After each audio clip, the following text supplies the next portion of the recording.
Good morning students. आप पढ़ रहे हैं सामाजिक विज्ञान और सामाजिक विज्ञान के अंतर्गत जो है हमारे चैप्टर चल रहा था स्वर्णिम भारत प्रारंभ से 1206 ईस्वी तक।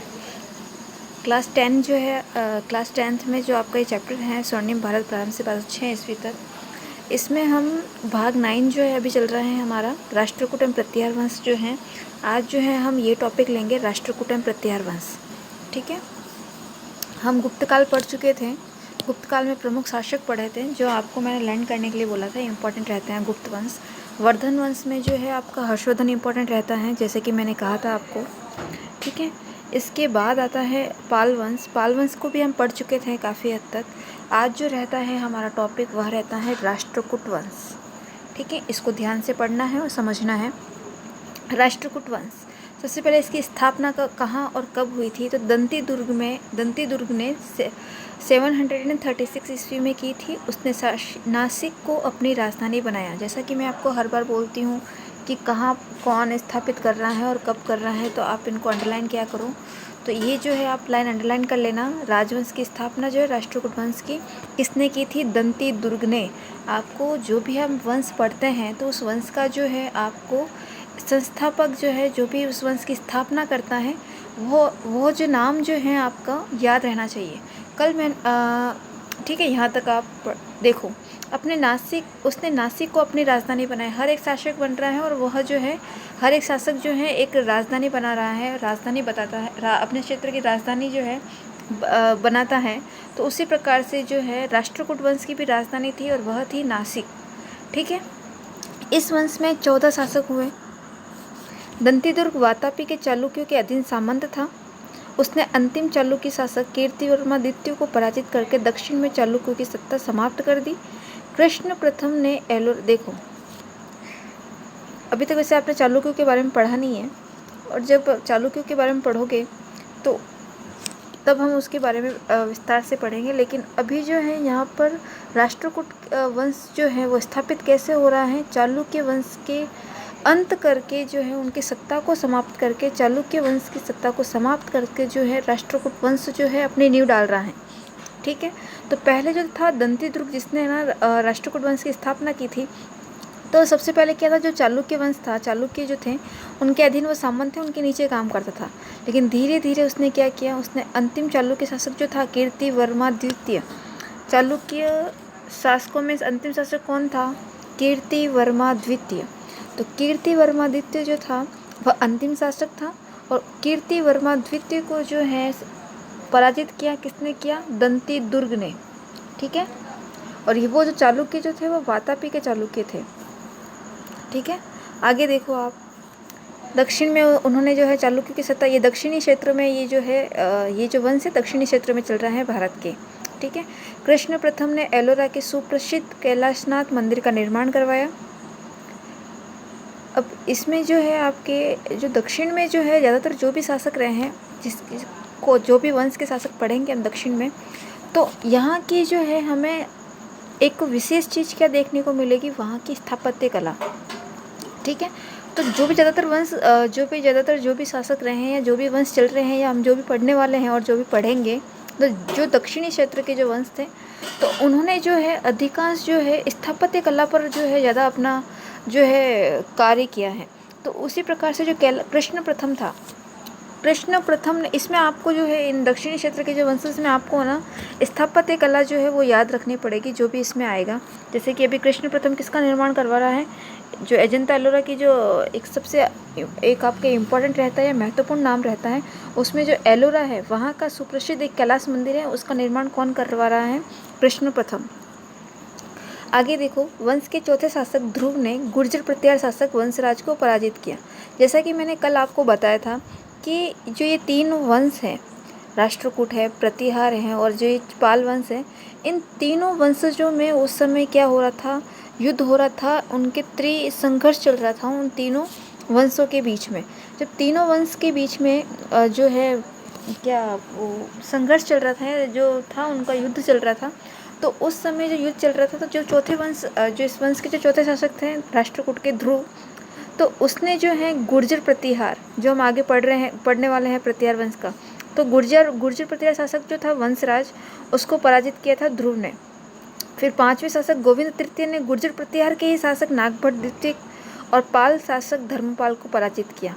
मतलब कि जिस प्रकार से यह पाल वंश के शासक को और गुर्जर प्रतिहार वंश के शासक को पराजित कर रहा है, तो इससे यही पता चलता है कि राष्ट्रकूट वंश जो था वो एक शक्तिशाली वंश था, जिसमें ध्रुव ने तो वंशराज जो प्रतिहार के वंशराज थे उसको पराजित किया, और जो गोविंद तृतीय था इसी वंश का, उसने गुर्जर प्रतिहार शासक जो नागभट्ट द्वितीय था उसको पराजित किया, और पाल शासक धर्मपाल था उसको भी पराजित किया गोविंद तृतीय ने।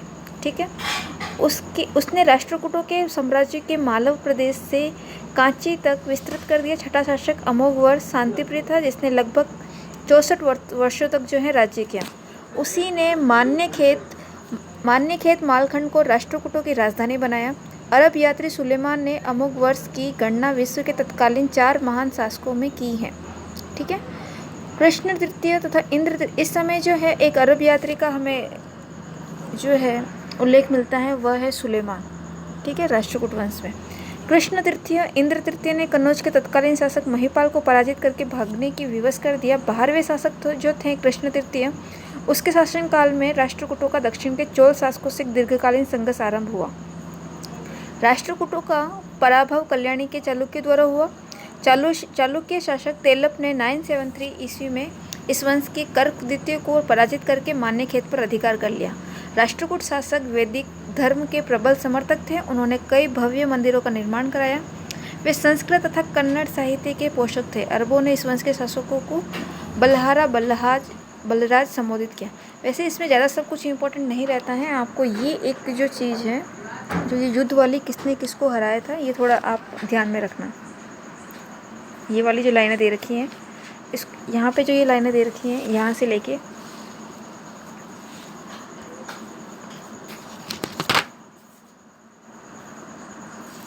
धर्मपाल को पराजित किया। तो ये जो राष्ट्रकूट वंश के जो शासक थे वो कौन से किस के जो पाल वंश और राष्ट्रकूट प्रतिहार वंश के किन किन शासकों को पराजित किया, उनके बारे में थोड़ा ध्यान से आपको देखना है।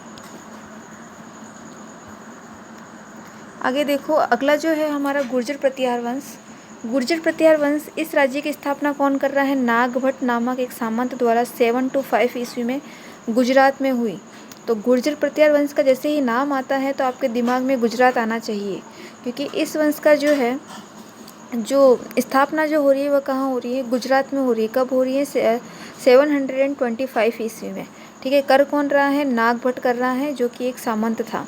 ठीक है, अतएव इसका नाम गुर्जर प्रतिहार पड़ा। नागभट्ट प्रथम बड़ा वीर था। उसने सिंध की ओर से होने वाले अरबों के आक्रमण का सफलतापूर्वक सामना किया, इसीलिए जो है इसमें नागभट्ट प्रथम जो है उस समय भी देखो नागभट्ट प्रथम के समय अरबों का आक्रमण हुआ था। ठीक है, जिसने जो है उसका सफलतापूर्वक जो है सामना भी किया, तो इसलिए नागभट्ट प्रथम आपका थोड़ा इंपॉर्टेंट रहता है। ठीक है, वंशराज इस वंश का पहला शासक था जिसने सम्राट की पदवी धारण की। वंशराज के पुत्र नागभट्ट द्वितीय ने 816 ईस्वी के लगभग गंगा की घाटी पर हमला किया और कन्नौज पर अधिकार कर लिया। वह अपनी राजधानी पर कन्नौज ले गया। नागभट्ट द्वितीय राष्ट्रकूट राजा गोविंद तृतीय से पराजित हुआ था, जैसा कि हम अभी पढ़ चुके थे। उसमें यही वो शासक था, जैसा कि मैंने आपको कहा, अभी आपको प्रतिहार वंश में आगे पढ़ने को मिलेगा। तो राष्ट्रकूट जब हमने ये पढ़ा था तब हमने गोविंद तृतीय को पढ़ा था। तो जैसे कि मैंने आपको अंडरलाइन करने के लिए बोला था, तो गोविंद तृतीय ने, अब देखो गोविंद तृतीय जो था राष्ट्रकूट, उसने गुर्जर प्रतिहार के तो नागभट्ट द्वितीय को पराजित किया, जबकि पाल वंश के जो थे धर्मपाल को पराजित किया। किसने? गोविंद तृतीय। कहाँ का शासक था? राष्ट्रकूट वंश का शासक था। ठीक है, आगे देखो, उसने वंशज कन्नौज आसपास के क्षेत्रों पर 1019 ईस्वी तक शासन करते रहे। इस वंश का सबसे प्रतापी जो था राजभोज प्रथम था, जो मिहिर भोज के नाम से जाना जाता है, जो नागभट्ट द्वितीय का पुत्र था। अरब व्यापारी सुलेमान इसी के समय भारत आया था। समय काल तो यही है। ये तीनों जो वंश हैं जब आपस में संघर्ष कर रहे थे, तो उस समय का ये अरब यात्री आया था सुलेमान। उस समय अरबों का आक्रमण भी हुआ था, जिसका जो है नागभट्ट प्रथम ने सामना किया था उनका सफलतापूर्वक। और उसी समय सुलेमान एक अरब व्यापारी आता है, किसके काल में? नागभट्ट द्वितीय के काल में। ठीक है, ये वाली जो है सुलेमान अरब यात्री आ रहा है, किसके काल में आ रहा है? नागभट्ट द्वितीय के काल में। ठीक है, ये आपको अंडरलाइन करना है। अगला सम्राट बनता है महेंद्रपाल, जो कपूर मंजरी नाटक के रचयिता महाकवि राजशेखर का शिष्य और संरक्षक था। जिस पेज पर मैंने आपको बोला था कि एक पेपर पर आप जो है सारी रचयिता कौन कवि है या कौन रचनाकार है जो किसकी भी जो नाटक की रचना करता है तो उनको आपको लिखना है, तो उसी में आपको एक और ऐड करना है उसी पेपर में कि जो कपूर मंजरी जो नाटक है इसके रचयिता कौन है, राजशेखर। राजशेखर जो है कपूर मंजरी नाटक की रचयिता करते हैं और ये किस समय का है, महेंद्रपाल के समय का। ठीक है, तो राजशेखर जो कवि हैं वो महेंद्रपाल जो है गुर्जर प्रतिहार वंश के उनके समय का है। महेंद्र का पुत्र महिपाल राष्ट्रकूट राजा इंद्र तृतीय से बुरी तरह पराजित हुआ। महिपाल के समय गुर्जर प्रतिहार राज्य का पतन होने लगा। उसके बाद के राजा भोज द्वितीय, विनायकपाल, महेंद्रपाल, ये सारे नाम आपको इतने याद नहीं करने। इसमें जो आपको याद करने वाला है, एक आपका रहता है सबसे प्रथम नागभट्ट की किसने स्थापना की थी, नागभट्ट प्रथम अरबों का आक्रमण को उसने सामना किया था। तीसरा वंशराज रहता है क्योंकि उसने सबसे पहले सम्राट का पदवी धारण की थी। फिर अगला जो आपका इम्पोर्टेंट रहता है वह है आपका नागभट्ट द्वितीय। ठीक है, नागभट्ट द्वितीय आपका इम्पोर्टेंट रहता है क्योंकि वह पराजित हुआ था एक तो गोविंद तृतीय से। ठीक है, इसके बाद में जो है नागभट्ट द्वितीय जो है उसने सुलेमान जो अरब व्यापारी था सुलेमान, वो नागभट्ट द्वितीय के समय आया था, इसलिए भी ये जो नागभट्ट द्वितीय है इम्पोर्टेंट रहता है। तो 3-4 शासक जो थे वो इम्पोर्टेंट रहते हैं आपके। ठीक है, इसके बाद की जो कंटिन्यूटी ये नाम रहते हैं ये आपको याद नहीं रखना है। ठीक है, आगे देखो, महमूद गजनवी के हमले के समय कन्नौज का शासक कौन था, राज्यपाल था। राज्यपाल बिना लड़े भाग खड़ा हुआ, बाद में उसने महमूद की अधीनता स्वीकार कर ली। इसके आसपास के राजपूत राजा बहुत नाराज हुए और महमूद गजनवी के लौट जाने पर कालिंजर के चंदेल राजा गंड के नेतृत्व में राजपूत राजाओं ने उसे मार डाला। उसके स्थान पर त्रिलोचन पाल को गद्दी पर बिठाया। कन्नौज में गढ़वाल अथवा राठौड़ वंश का उद्भव होने पर 11वीं शताब्दी के द्वितीय चतुर्थार्थ में बाड़ी के गुर्जर प्रतिहार वंश के सदा के लिए उखाड़ दिया गया। गुर्जर प्रतिहार वंश के शासकों में अरबों को आगे नहीं बढ़ने दिया।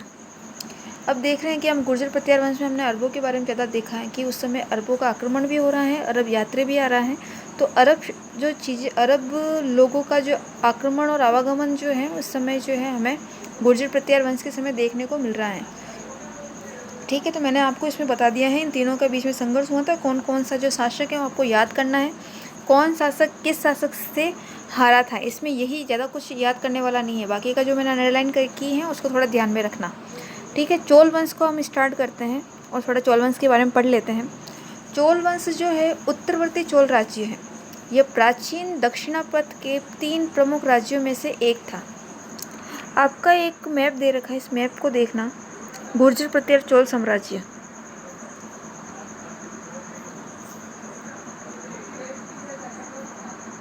ठीक है, इसको थोड़ा आपको जितने भी मैप आते हैं आपके हिस्ट्री में वो सारे मैप जो हैं आपको एक बार ही देखने हैं, एक बार उनको देखना है और पढ़ना है। ठीक है, क्योंकि जैसे जैसे हम इसकी थ्योरी पढ़ते हैं और थ्योरी के साथ में क्या होता है कि आप अगर मैप भी देखोगे तो आपको थ्योरी और भी अच्छे से समझ में आएगी। ठीक है, कहाँ का क्षेत्र था, कौन सा क्षेत्र में कौन सा वंश स्थापित था, किस काल में स्थापित था। इससे क्या होगा कि आपका हिस्ट्री में और इंटरेस्ट बढ़ेगा कि उस समय और आज में क्या डिफरेंस जो है वो होता है, क्या देखने को जो हमें मिलता है इसमें। ठीक है, तो अब आगे देखो, चोल वंश में 3 प्रमुख राज्यों में से एक था। इसके अन्य 2 राज्य थे, पांड्य और चेर अथवा केरल। ठीक है, अशोक के अभिलेखों में इस राज्य का वर्णन एक स्वतंत्र राज्य के रूप में हुआ है। चोल राज्य के निवासी तमिल भाषी थे। उन्होंने तमिल भाषा में उच्च कोटि के साहित्य लेखन को प्रोत्साहित किया। तिरुवल्लुवर रचित कुरल इसका अच्छा उदाहरण है। करिकाल चोल वंश का एक राजा हुआ। उसने पुगार नगर की नींव डाली। उसने सिंहल से युद्ध किया और युद्ध बंदियों से कावेरी नदी के किनारे 100 मील लंबे बांध का निर्माण कराया। देखो, हम जो भी शासक आपको जो भी अभी तक जितना भी पढ़ते हो, जो भी शासक का नाम आता है आपको वही शासक का नाम याद रखना है जो अपने कार्यकाल में कुछ कार्य करता है या उसके समय में कुछ विशेष बात हुई हो।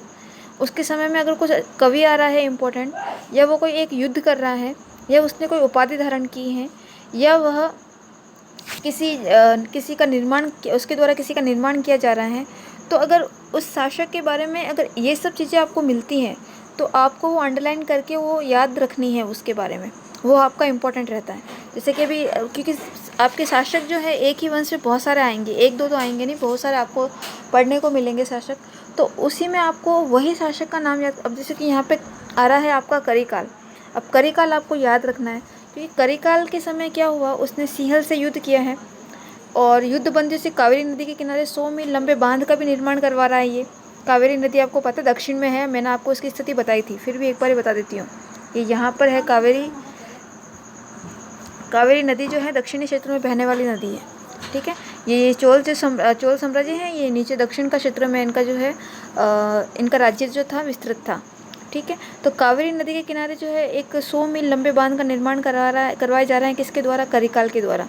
अब करिकाल के समय चोलों की राजधानी क्या थी, उरकपुर थी, ठीक है, सॉरी उरकपुर थी। उरकपुर से उन्होंने कावेरीपत्तनम ले गया था वो अपनी राजधानी, ठीक है। चोल राजा विजयपाल के पुत्र और उत्तराधिकारी आदित्य ने पल्लव नरेश अपराजित को हराया था। आदित्य के पुत्र परांतक प्रथम ने पल्लवों की शक्ति को पूरी तरह कुचल दिया था। उसने पांडवों की राजधानी मदुरा पर भी अधिकार कर लिया था। चोल राजराज प्रथम संपूर्ण मद्रास, मैसूर, कुर्ग, सहेलदीप को अपने अधीन करके पूरे दक्षिणी भारत का एक छत्र सम्राट बन गया था। कौन, चोल राजराज प्रथम, ठीक है। आपको पता है मद्रास कहाँ है, मैसूर कहाँ है, कुर्ग कहाँ है, सिहलदीप या श्रीलंका सबको पता है। मद्रास जो है आज का जो ये वाला क्षेत्र है, ये यहाँ पे आपका जो है मद्रास मैसूर वाला क्षेत्र है, ठीक है।